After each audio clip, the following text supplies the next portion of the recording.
আপনাদেরকে দেখাবো আমার বোনের টুনিকে। আসুন আমাদের সাথে আসুন।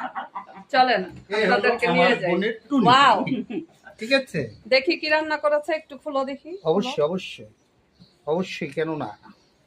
Wow wow, fine fine.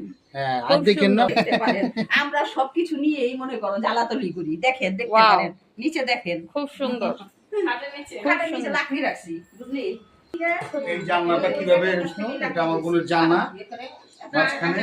Wow, এই জানালাটা তো খুব সুন্দর, খুব সুন্দর, খুব সুন্দর। খুব সুন্দর। বেডটাও খুব সুন্দর। এটা আমার বোনের Wow. জানা। ওয়াও, এই জায়গা থেকে আমার বোনের ওই প্রকৃতি দেখে। আচ্ছা, মনোরম মনোরম পরিবেশ যেটাকে বলে, মানে কোথাও যে মানে শান্তি নেই। হ্যাঁ, এটা কোথাও শান্তি নেই। আরে শান্তি নাই। এই যে একটা লেবু হয়েছে, লেবুটা দেখাই। এই যে ফুলগুলি তো হয়ে গেছে, খুব সুন্দর না ফুল হয়েছিল, কি? মানে ফুলগুলি আরে ফুল গাছগুলি। একটা প্রবলেম হইছে কি, গাছের প্রচুর পরিমাণে লতা পাতা বাড়তাছে আর আমি কাটতাছি, কেলেগা বুড়ি বা যখনই গরম